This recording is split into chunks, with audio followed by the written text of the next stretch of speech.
తెలుగు రాష్ట్రాల్లో అతిపెద్ద lift manufacturer lifts ట్రై.com dealership కూడా ఇవ్వబడును. అందరం అనేక సందర్భాల్లో కష్టాలు ఎదుర్కొన్నాం, రాజకీయాల్లో అవమానాలు ఎదుర్కొన్నాం. ప్రయాణం మాత్రం అంకిత భావంతో చేసాం.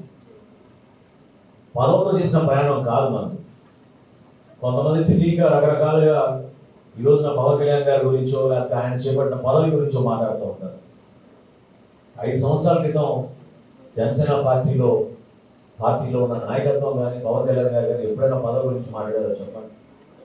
ఆయన అన్న మాట ఒకటే, మనం ధైర్యంగా ప్రజల కోసం నిలబడితే, పార్టీ కోసం మనం కష్టపడి పనిచేసుకుంటే పదవులే మన దగ్గరికి వెతుకుంటూ వస్తాయి. దానికోసం నిలబడ్డ మన జనసేన పార్టీ. కొంతమంది మరి వాళ్ళ ఏమన్నా మూర్ఖులని అనాలి. కొంతమంది మూర్ఖులు కావాలని ప్రచారం చేస్తున్నారు సోషల్ మీడియాలో కానీ ఇతర ప్రచార మాధ్యమాల్లో కానీ. అసలు జనసేన పార్టీలో ఎప్పుడైనా ఒక పదవి వస్తేనే మేము మీకు చేయగలుగుతాం అనే మాట అన్నామా చెప్పండి? పదవి వచ్చినా రాకపోయినా ప్రతిపక్షంలో ఉన్నా ఇటువంటి కార్యక్రమాలు చేసుకుంటూనే వెళ్ళేవాళ్ళం, ఇప్పుడు కూడా చేస్తూనే ఉన్నాం. అదే జనసేన పార్టీ ఒక గొప్పతనం. ఈరోజు ప్రభుత్వంలో ఉన్నాం కాదు మనం చేసింది కార్యక్రమం. 928 మందికి 24 కోట్ల రూపాయలు మనం పవన్ కళ్యాణ్ గారి చేతుల మీద ఈ బీమా పథకం ద్వారా మనం అందించాం రాష్ట్ర వ్యాప్తంగా. ఎవరు చేయగలిగారు చెప్పండి? ఇప్పుడు సడన్ గా చాలా మందిలో మార్పు వచ్చింది, సంతోషం. ఇందాక హరిప్రసాద్ గారు చెప్పినట్టు ఒక కుటుంబానికి 5 లక్షలు, ఇంకో కుటుంబానికి 1 లక్ష, మరో కుటుంబానికి 50,000, లేదా స్థానికంగా ఉన్న నాయకత్వం బలంగా ఉంటే వాళ్ళందరూ కలిసి పోగు చేసి ఆ కుటుంబాన్ని ఆదుకునే విధంగా డబ్బులు ఇచ్చుకుంటూ వచ్చేవాళ్ళు. ఇతర దేశాల నుంచి మన జన సైనికులు స్పందించి వాళ్ళ గ్రామంలో మన జిల్లాలో ఉన్న ఆపద జరిగితే వాళ్ళు నిలబడేవాళ్ళు మన జన సైనికుల కోసం. పవన్ కళ్యాణ్ గారు స్వయంగా ఎన్ని సందర్భాల్లో డబ్బులు ఇచ్చారో ఎంతమంది గుర్తుంది చెప్పండి? ఎన్ని కోట్ల రూపాయలు ఆయన తన సొంత నిధుల నుంచి మన ప్రజలు ఆపదలో ఉన్నప్పుడు కాపాలనే ఆలోచనతోటి ఆయన ఇచ్చిన సందర్భాలు మీరు మర్చిపోతే ఎట్లా ఒకసారి గుర్తు చేసుకోవాలి. దానికోసం చేసాం ఈ ప్రయాణం. నిజాయితీగా, నిబంధనతోటి రాజకీయాల్లో ఒక మార్పు రావాలి, పదవుల కోసం కాదు, విలువలతో కూడిన రాజకీయాలు చేయాలనే ఆలోచనతోటి మనం జనసేన పార్టీలో కష్టపడి పనిచేసాం. అదే మన గొప్పతనం. గొప్పతనం ఎందుకంటున్నానంటే ఈ రోజు చేసి ఎవరైతే విమర్శలు చేస్తున్నారో, ఈ రోజు ఎవరైతే చిచ్చులు పెట్టాలని ప్రయత్నం చేస్తున్నారో మీరందరూ కూడా గుర్తుపెట్టుకోవాలి. పవన్ కళ్యాణ్ గారు ఏ రోజు కూడా ఒక పదవి కోసం ఆయన ఆశించలేదు. నిజాయితీగా,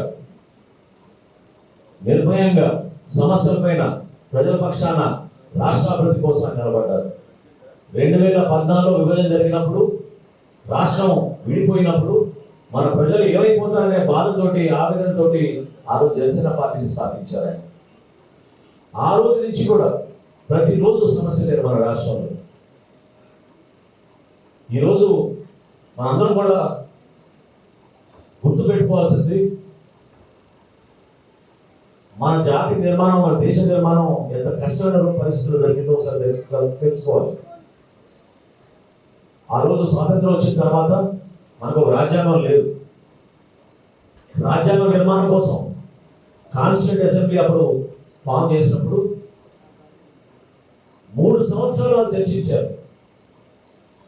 మన భారతదేశం ఏ విధంగా ఇతర దేశాలతో పోటీ పడి ముందుకు వెళ్ళాలి, ఏ విధంగా మన బిడ్డలకి మంచి భవిష్యత్తు ఉండాలి, ఏ విధంగా రాజ్యాంగంలో ప్రతి పౌరుడికి మన హక్కులు కల్పించాలి, పూర్తి స్థాయిలో స్వేచ్ఛ.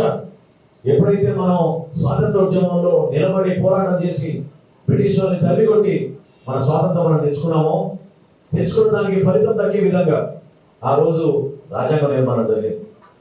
రాజ్యాంగం అంటే ఒక కాగితమో ఒక గ్రంథమో కాదు. రాజ్యాంగం అంటే ఒక స్పిరిట్, ప్రతి ఒక్కరిలో ఉన్న బలం.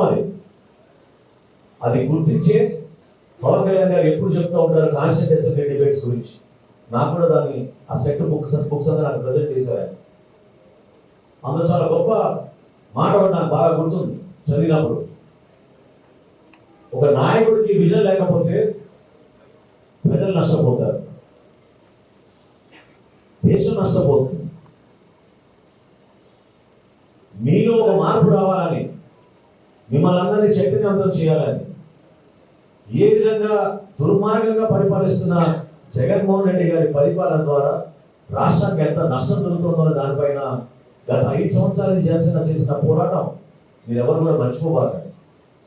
సమస్యలపైన నిలబడ్డాం. ఎక్కడ ఏ పరిస్థితిలో కూడా రాజీ పడలేదు. పోరాటం మాత్రం చేసాం. దూర ప్రాంతాలకు వెళ్ళి పోరాటం చేసాం. ఉత్తరాంధ్రకి వెళ్ళాం, రాయలసీమకి వెళ్ళాం, చివరికి కడపలో కూడా సిద్ధవటంలో పులివెందులకి పక్కనే ఆ జిల్లాలో 42 మంది కౌలు రైతులు ఆత్మహత్య చేసుకుంటే ఆ ప్రాంతానికి వచ్చి వారికి ₹1,00,000 చొప్పున ఆర్థిక సహాయం ఆ రోజు జనసేన పార్టీ పవన్ కళ్యాణ్ గారు చేశారు. సమస్యల మీదే మనం పోరాటం చేశాం. రాజకీయ విమర్శలు చేయలేదు, వ్యక్తిగత విమర్శలు ఎప్పుడు చేయలేదు. జనసేన పార్టీలో అంకిత భావంతో మన దేశం గురించి, మన రాష్ట్రం గురించి, మన ప్రజల కోసం నిలబడ్డాం. అటువంటి పవన్ కళ్యాణ్ గారి గురించి మన పార్టీలో చేసే ప్రతి కార్యక్రమంలో క్షేత్రస్థాయిలో మన పార్టీ బలోపేతం అయ్యే విధంగా మీరందరూ కూడా కష్టపడాలి. ఇక్కడ వేదిక పైన కూర్చున్న నాయకులందరూ కూడా నేను కోరుతున్నాను, ఒక్కసారి మీరు గుర్తు తెచ్చుకోండి. పవన్ కళ్యాణ్ గారు ఎప్పుడైతే రాజమండ్రి జైలుకి వెళ్ళి ఆ రోజు చంద్రబాబు నాయుడు గారికి మద్దతు పలికి కూటమిలో మనం ముందుకెళ్దాం, ధైర్యంగా నిలబడడం అనే మాట పిలిపించినప్పుడే ఒక కదలిక మొదలైంది. ఇది వాస్తవం. ఆ రోజు రాజకీయ లబ్ధి కోసం ఆయన మాట్లాడలేదే. ఆ రోజున ఆయన మా బలం ఏంటి, మీ బలం ఏంటి అనే మాట మాట్లాడలేదే. నిలబడింది మన రాష్ట్రం కోసం, మన ప్రజల కోసం.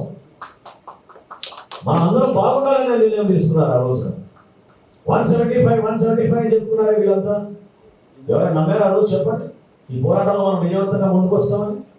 ప్రక్షాళన జరగాలి, మార్పు రావాలి, ఒక మంచి ప్రభుత్వం ఏర్పాటు చేసి మనం ముందుకెళ్దామని మనం కష్టపడ్డాం. సుమన్ టీవీలో మీ పర్సనల్ అండ్ బిజినెస్ ప్రమోషన్స్ కోసం కింది నెంబర్కి కాంటాక్ట్ చేయండి.